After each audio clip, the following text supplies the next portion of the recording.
wako KFC na wosono wako akwaje o check me patro we chips chicken and your drinks ewo KFC bibi bia be kama e dia ma adia Philomilk na makamo asema to se Philotimo aye industry sale limited o mo na de Philomilk na ba open milk papa milk be boa milk eno ene ya gya tuma aye Philomilk me so ba bibia ubenya aye Philomilk ne bia to supermarket sawro nyina akwa ubenya bi mo sawro nyina no ubenya Philomilk ne bi na bia so ye kama odie aye Philomilk aye Philotimo for adaroma eno mo di Philomilk ne enso ba e mo rese gino jollof aye miss no the only I won so share and all rice no gino jollof miss menu aba me so eno ne yesi epe eti make sure send eno a and ade jollof no ediama emi mama bia so etima ye kama into person jollof no ye ja yusu gino jollof miss no eno na ebebo ye di san komo no Dr. Amuzu edi Amuzu P ne enso dia ba Amuzu garlic bitters no dia ba Amuzu P no infections adra Ghana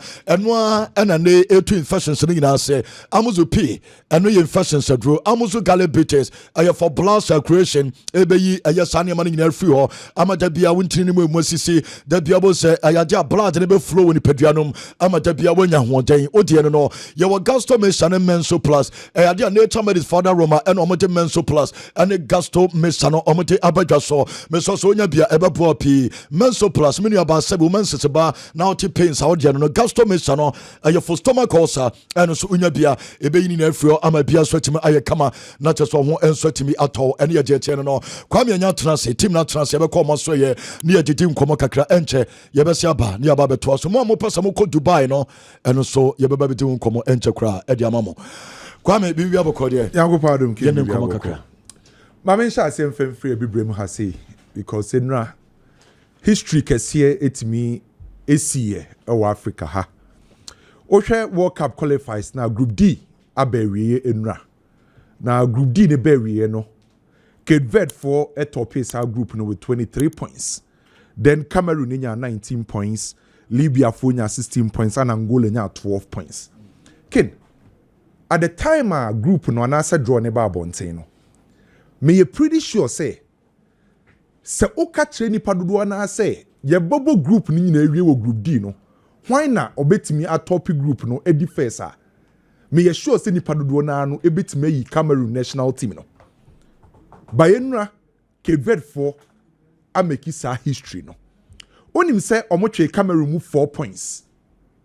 We are talking about Cameroon national team eba World Cup omabo mo homodin pa by Cape Verde for etwemu 4 points ama Cape Verde for ameki history for themselves any country ni say for the first time ometimi qualify e dey ko FIFA World Cup.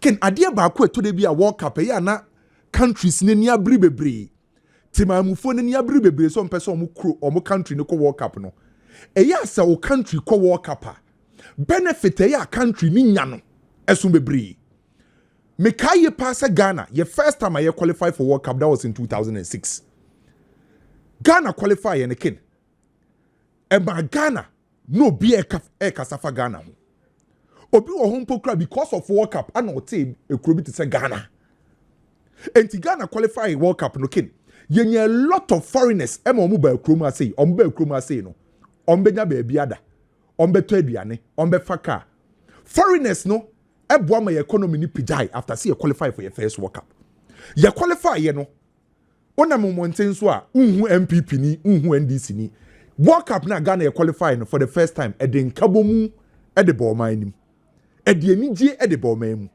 enti country bia qualify for World Cup for the first time again e ya na benefit as our country ni nya no e ya na eso bebre en se wo take Comoros a World Cup you ma qualify no se ofa ba bia ana obi a Cape Verde because Cape Verde a qualify for mo first World Cup so what take Cape Verde as a country a nipa do sign e wo ho based on numbers omo population 590,000 and e wo Cape Verde say even Kumasi for crowd also say Cape Verde kro ni nyina enti eye kro kitua bi and omo qualify for mo first World Cup from enra no omo qualify besi ne no internet ni so obi search Cape Verde in some for big media stations in obi e ka Cape Verde no asem enti abema Cape Verde as a country abaye popular after so omo qualify for mo first World Cup enti obi o ho a onim Cape Verde until Cape Verde dinda but what is a Cape Verde that qualify for almost first work for the first time no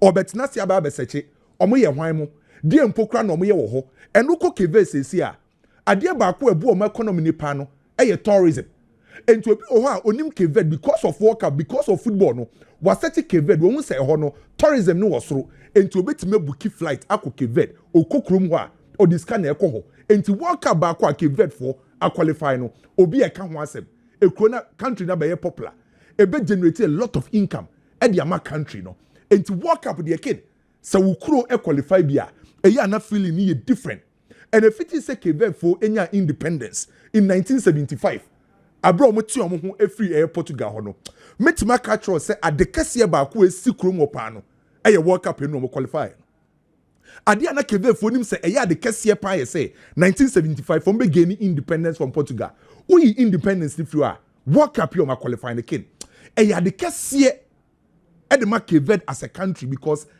ade o man down some ho da ye da no because first no Cape Verde no mo ye part of Portugal so from 1930 World Cup ebesi 1974 no mo nye part of FIFA and I say no mo nti omo no mo ye part of Portugal and etire no omo so ba ya from 1978 eba 1982 World Cup e Spain na omo nye affiliated to FIFA enti no mo ntimi qualify but mo gaining independence no omo try so betima qualify for the World Cup and enra nyame nchade omo timi qualify obi bebusa say the secret of Cape Verde omo football net say ken na me ye reading bi na me hwe mo video bi na o reading na akwa ekira eye nyoma mienu ana amene Cape Verde timi qualify for the World Cup the first thing omo decide is on be na say on be develop a local talents no omo ti krom ho no on be chance develop omo no masa akwa omenti akwa amanone akwa recruitment omo nchi every Cape Verde and is what Cape Verde for players now bebre na no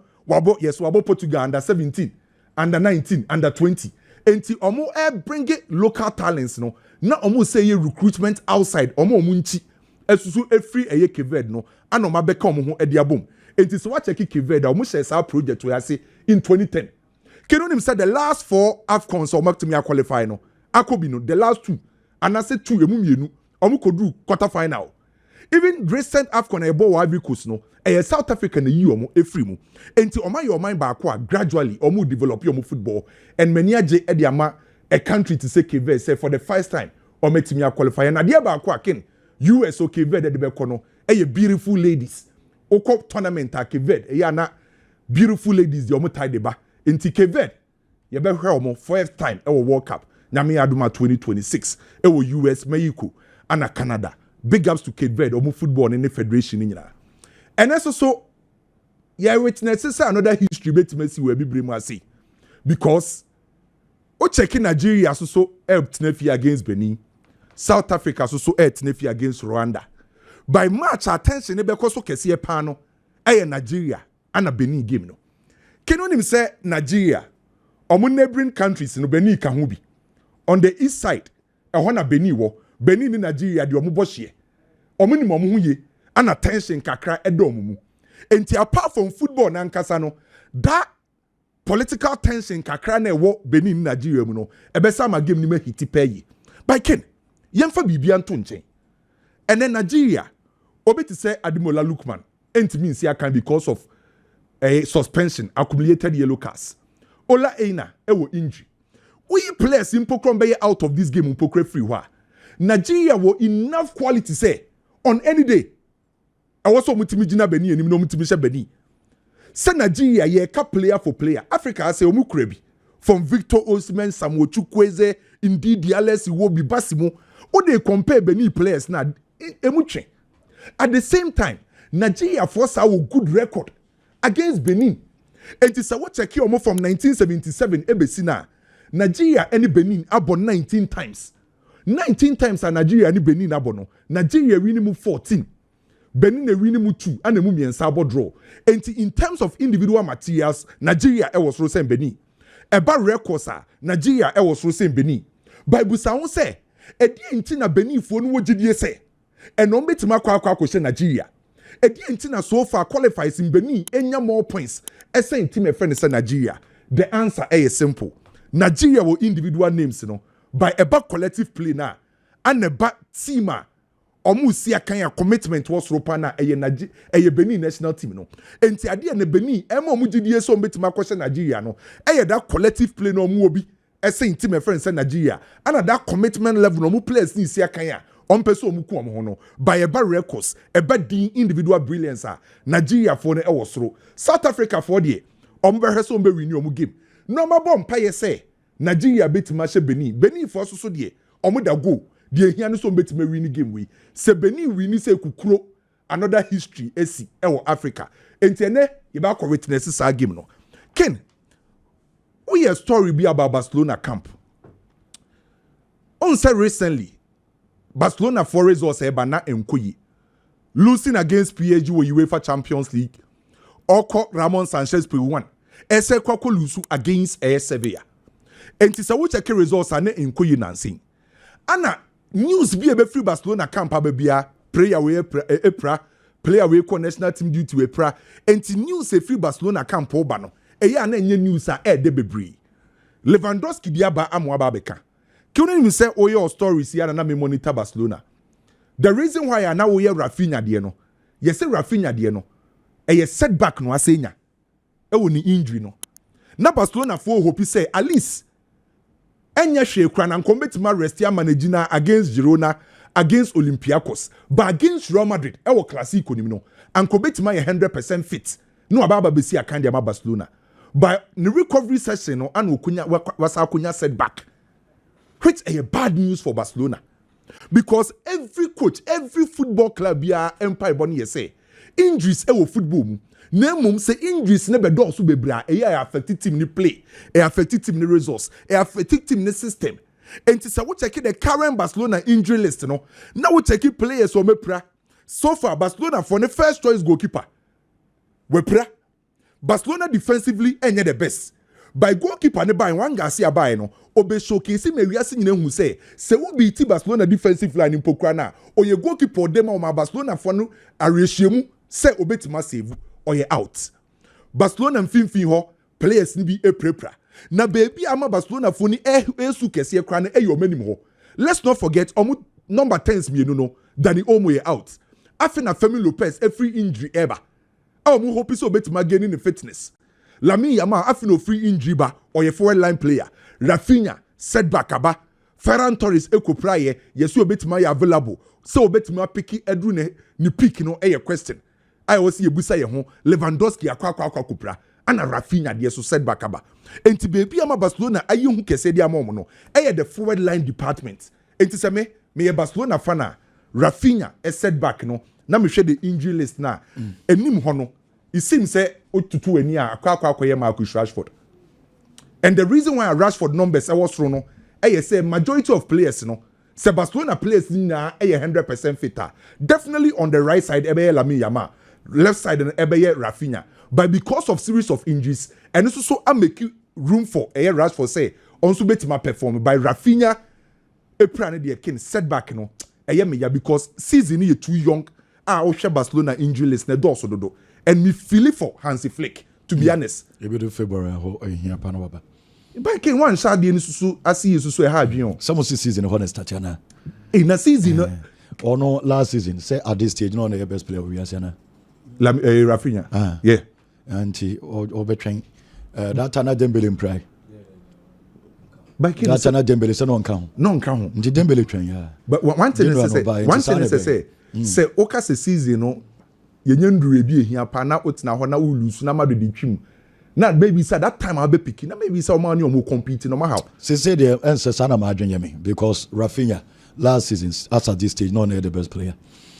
Jude Bellingham 2 seasons ago no be a man no but Nkofo be the last 2 matches be den ebe de be we na yin nti we on train but are we on train so February na waba are we talking about individual and as a club? Say Barcelona for because say a team never con anymore. I was so nya all the big guys. How they run the system they so be qualified. That time they run the system. Also we know players. That time run the system. The Kwame person what say. Say from February to the end of the season, opa sheni nyina. Na se season yeah starts no one starts here for so be no ebe so. But what I say, if you start losing your point today, now quiet from February to the end of the season. Or the Champions League. Someone is asking. Two best watchers say, La Liga and find Jibalondo. And I the League Jibalondo. The next Champions League against Olympiacos. Now Barcelona quadruple points. Oh, they be qualified. Even without Rafinha, no, they can qualify. Now Rafinha, no, Mamu says, I do the super soy. Omun na Dembele asat last there's no bobo na bobo bi. Oh, now said that Dembele anka starting ball from the 15th of December. And you know best player we say. And Tibabi here no beba. Timon transfer. No, but honestly, I think say you should be much concerned per we Barcelona fan, we Hans Flicker. Players no make Semenyo. Players no. Enye Barca players no kwa. Players across. Especially top players. Injuries say ne baby and ye kakra bi anko de bebo last season ahwe ni wa omo World Cup omo this who say you fully fit answer na wa ba bebo board ama wo enti ebesi bebre bebre obati yes player we or cover 1 week we cover 2 weeks e wo mo obeba bebo but one panier so far ma omo bebre and you panier some they say there because the ideal thing is that normal season players ne you be one panier or you okay one you season no pre-season ni mo no not the agina home they recover but this time around you season na World Cup and in yema shisha ho hwe ene de ne yi sisi say inaka training sisi inaka wa training sisi say first pass nka Ghana for Rebecca Sapa and yemom say Lami ya mai ebi na Lami so ye no inaki e training sisi but when timi am boy 2 matches no but say because no kakra bi ba so hwe ne ho yi because World Cup na dey beba footballers prioritizing the World Cup yes into World Cup na but you see the kind of conversation on the say from the club's perspective Hans Flick or drain team ni ho. And to be very honest, injuries now piling up for Barcelona. I know what's you. Robert Lewandowski, Dani Olmo, Rafinha, Gavi, Juan Garcia, Fran Torres, Lamine Yamal, and Femi Lopez. That's like 8 players. And as they say, Lamine Abba. And as they say, Ferran Torres, Roberto, and Femi Lopez Abba. In some moment, yes, say Lewandowski, Rafinha, Gavi, Juan Garcia. That's like 5 players and in your mind. I'll be last season about Girona game. No, it's clearly it will affect the team. Na me krana sam no kam ya ka Rafinha sam. Robert Lewandowski situation. I am ya. Lewandowski, bear 1 year ni. Send your injuries ni piling up no. Eya koyam to say. And nunti na Barcelona for dream you say bia boy no omuntwa so Ken Lewandowski ne papa obo judo ne mame obo volley ne sister obo volley ne yere enso so ya athlete ne yere crowd na nsen or sans nutritionist intino ne body no with all due respect first thing they bia me kan Lewandowski as someone baby, I will do with 37 years. So I'm the Lewandowski picture to television also. Now we share the body no. First, what the man said, why very disciplined with his body. And yet 37-year-old the Biana or body beat to say Lewandowski Diano. It takes a lot of discipline to play at the highest level at age 37. And yeah, easy. I was so that. I was so rested with Jim Kakra, a Janibo, how wundi. It's any place being an it's me, yes, sir. It is all people at the highest level as age 37. Be muno, much respect to him before you talk about other stuff. And nothing up to now. One player I will always respect is Thiago Silva. They say 41 so gusobo. All free Chelsea names are about 38 years. Oba Chelsea foforo nipa dodoɔ na ababe 80% ka se ontimi mo Chelsea not just because our son no mo say nimpom no wago but discipline and they didn't do this level. Shall Ronaldo it takes a lot to get there. But once Lewandowski try pa me an interview now acquire the Polish national team was say Eyanan comfort the age na judge no feels and when only for interview no way acquire tester was pra.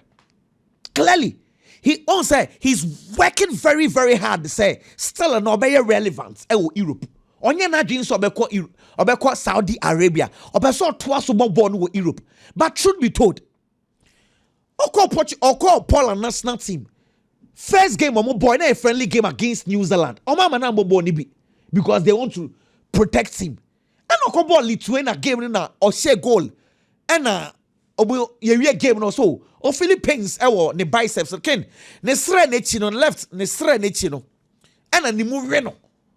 And doctors say for us let's go and check because how there either say biceps nanka say na nya issue and so say ebi beti my hamstring. I'm go check here. A serious injury. Mo inform Barcelona for no.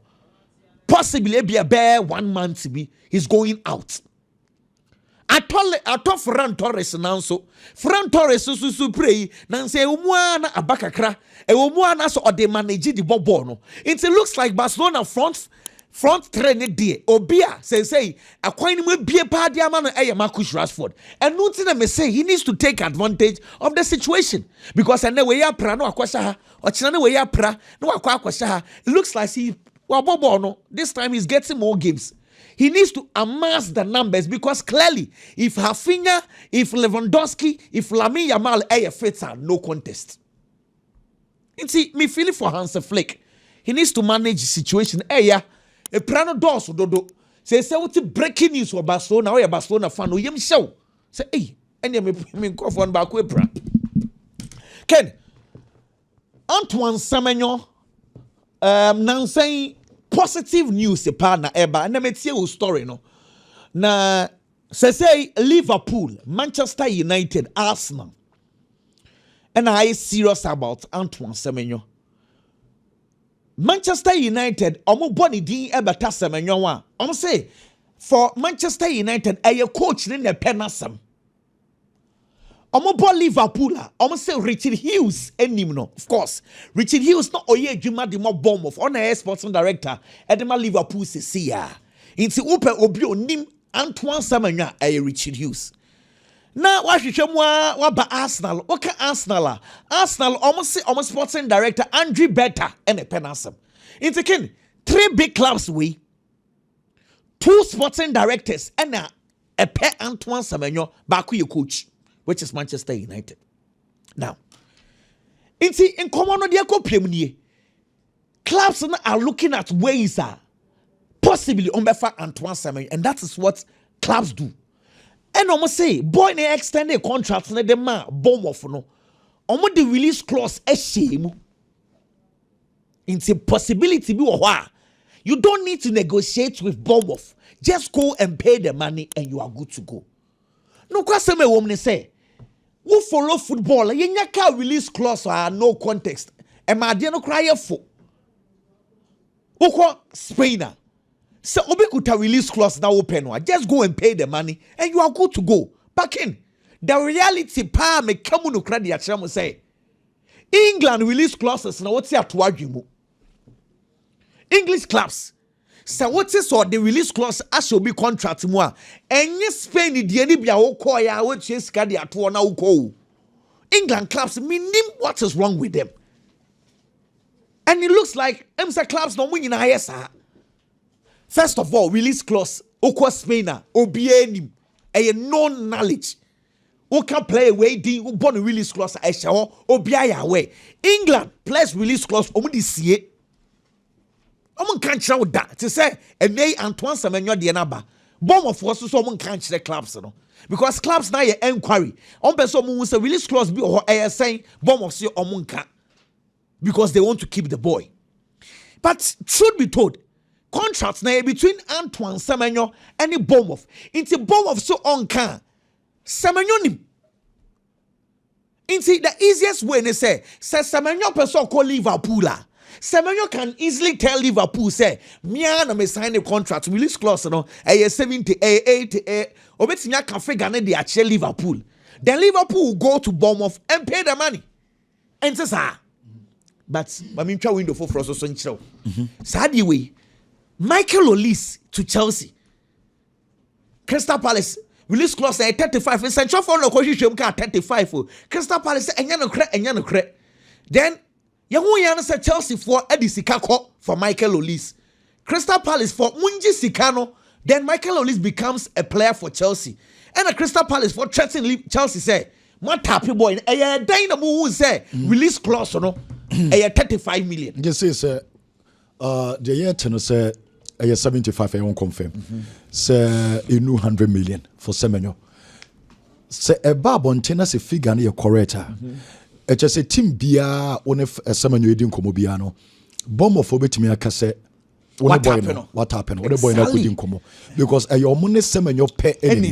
And again, Semenyo so or family. Let's say agent also sign yes, a family agent account. Say I don't believe about it. And no na means a clubs na say. Omuli kiswa. Club winning na beba betan Semenyo. And no near some no. Bomb of phone betan no. Because you clubs no. A year wouldn't the release clause now the second the same amount to qua. Or say what type of player no because your club young can't show. How did you know? It's in the Chelsea's case. Almost threatening Chelsea, some of the Chelsea be cast any FIFA and the Chelsea see ye trust and we jai deal no. But more recent example. Okay, Morgan Gibbs White. Not some was a player no. Or Tottenham area no. The release clause no cost 60 million. And I'm not for one said Derby. We are then a move say 60 million a shame. What happened? Enka a Spainer is Obianka tapping as some woe. Inti Semenyo problem. Release clause ne de I did here.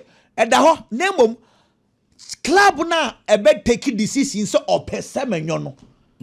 I was very clean. Because who leave it trace say ampa one boy na kasa we inform say release clause the X amount with yati. Because truth be told, Ken Richard Hughes in the onim Semenyo in and out. Liverpool team no. Baby a Semenyo ko. Na benye ni mujidie na boy na bobo na a Liverpool. Left what the kwani mo da Luis Diaz e free ho no. Se akaka kodi gapo. Ene bia ngomoha. Ene bia Frederico Chiesa to some extent. Semenyo church ready of course. Baby a salad na salad never bet my see. Well, let's say Salah what the more plan if in the future they want to go and take Michael Olise. What you say? It's left what the Kenya bad. Back in kids way be share France for one. Almost so the si Kamavinga. And nature menu so titru Kamavinga no. Omuntiti break kakra. Boy no Ken, I am sure so onokra will admit to say send you see pen and remade no onya ne sa. And yan forms wo because even last year alone, we checked the number of injuries a boy in. In fact, I may say about 37 games, club and country via injury. Ken, and yan forms wo. Let me explain this. Ken, 2019, Madrid full framing round of 16th against Ajax. Don't make sure 4-1. 2020 against Manchester City. 2 seasons consecutive round of 16th. Madrid realized they needed to make changes in their midfield. Not because Casemiro, Cruz, Modric, no Masan, but bench, the influence from the bench. Never from. Na Isco, Bono, a city Tiasiba, Nakadani Sibayosimo. One of those reasons was to bring on board Tchouaméni to take over Casemiro in the future. Tchouaméni situation, on the 80 million, a cofa, bonuses can 100 million. All banner pressure from Monaco. Obaye, the ideal plan is a Casemiro bubble 1 year. Na Tchouaméni understudy no we take it over. Okay. Obaye na Tchouaméni. Sorry, Casemiro had to go to Manchester United. Into one understudy and he throw no say onkobo. What I say? Into pressure ban so until Jabi Alonso beya afi ni yehwe se befa. Kamavinga de no. He's supposed to understudy Luka Modric ni Toni Kroos mo. Obo understudy ni mo no. And Carlo Ancelotti no come left back because of the issues they've had. Okay. Ideally, meaning pass in Kaisasel last season and will take it off. And injuries be affected. Almost was on they became. Come, that guy is just 22 years. If I'm right, next November, or 23. Almost improve back. Oh, there be munya wache, there be any day me no be anyadwe. Okay. Boy, only born ni bo. Na say I pray say injury and sansu maybe. Me don't see him. Obeba boni ye with time. Come on, Biggie found the other twice of me na yemra. Yemre and Yama Kakra. One thing I've realized about football is time, any patience with proper planning. Able to make any form of success and we share the abroad. Ya wahano man ye kunya akrubi e friend say Comoros. Say Comoros will be qualified by African Cup of Nations kwa na ye problem. On men who put and campus wa baba be bobe. But they decided some person football ni nyini.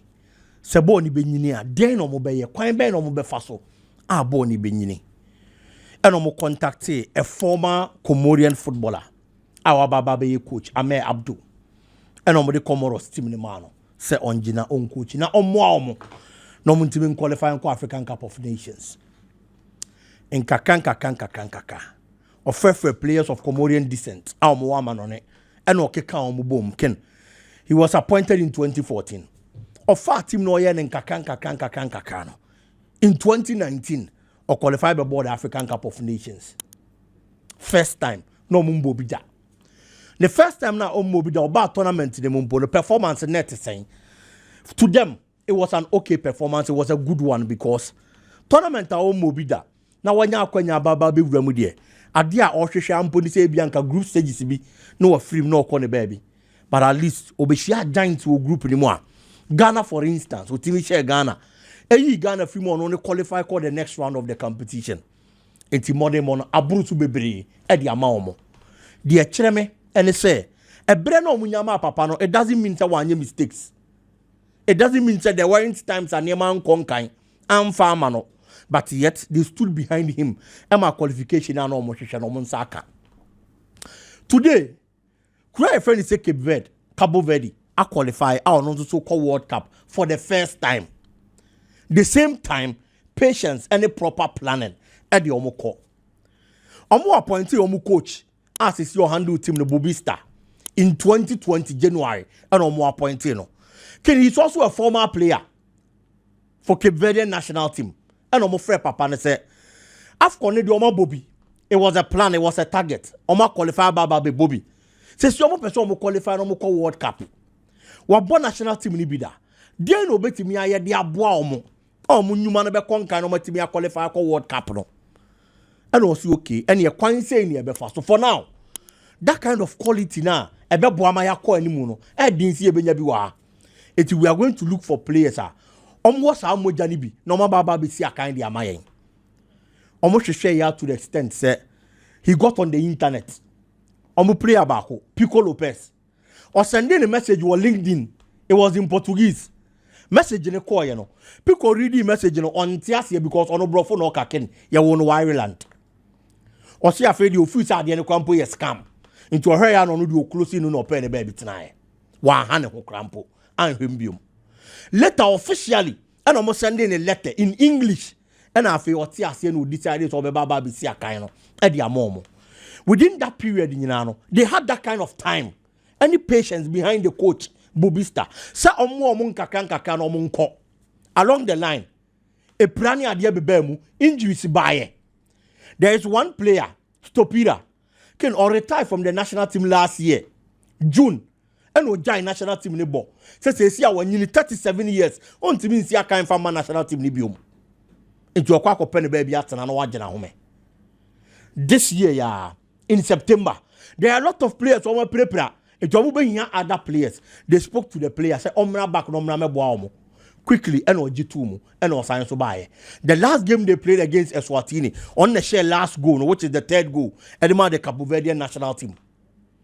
It's with time, any patience, any proper planning. At the end person watch you as to be able to achieve. And it is one thing. A lot of the elite teams. Any countries in this time they have to learn from that. And many baby no move future football no more no. One or two bad results about pet na ye pamu coach quickly.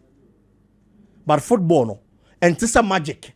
na coach ne buy na no hit the ground running there bi obehia time no de atoto ne niam ansa na wayɛ adwuma eti de these two countries aye other countries na kakra bi ayempam coach no munsu abibi mfamfrim se wunya bre na wo plan yi a adeɛ bi a wo pese wo nsaka wo football mu bia no on sabetimi aka congratulations to Cape Verde they deserve it ken because they have worked for it oman ba ko a ono so World Cup no one qualify but I feel say the modern mocking asomani pa Niger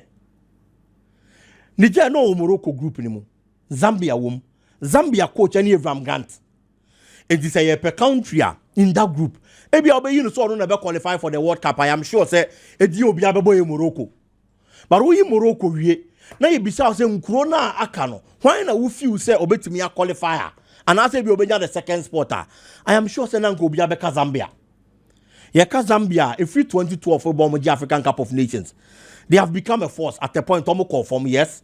But it doesn't take away that kind of quality Omo possess it. Any ball I no more.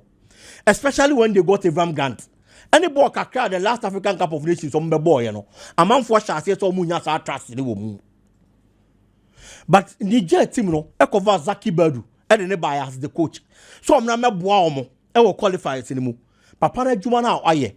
On your 15 points in that group, on the second, and the kind of projects Nigerians also starting again. A Jumana Comoros Moye, dear Cape Verde Moye, and Eddie Cape Verde qualify Eco World Cup, no, and no been a Nigerians also was here. Zaki Berdu so make sure say or best spotted talent. Move to me a bomb eligible so musia kind of money J. No more baba see a kind of momo.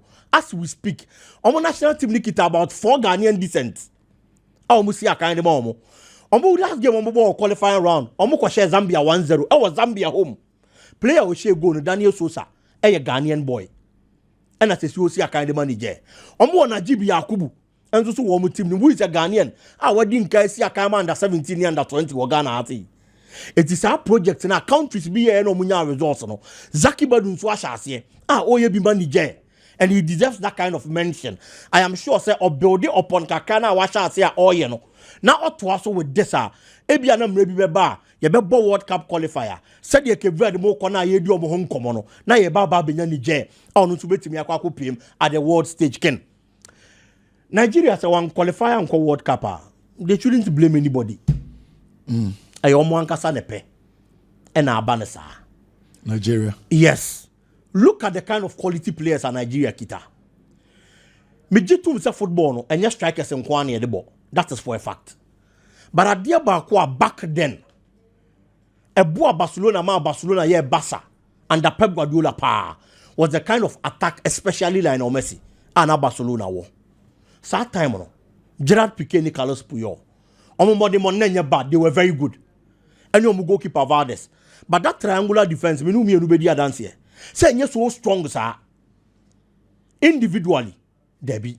But collectively as a unit, na nema kon kind of but our Lionel Messi jina ni mu hono mo so mo concede 4 goals Lionel Messi nko betimi a 5 woni mu amoma we ne intine attack no aya na play key role in team bia performance o Victor Semenyo ho quality striker by all standards na nse ya hwa Adams performance order na Dima Sevilla super striker and so with all this quality now for coach omna me coach Nigeria fan qualifying for World Cup for Eric Shelley and then the buy the performance was Mali Cramponet saying now we entrusted with the Nigerian national team Super Eagles so no name na juma just because coach biaba omunya time on fama no problem ketua bi yes solvable Crampo no magina so na kono mapam no because mpanifo feel so omu na wo to me and omu dey picky coaches and the fire coaches.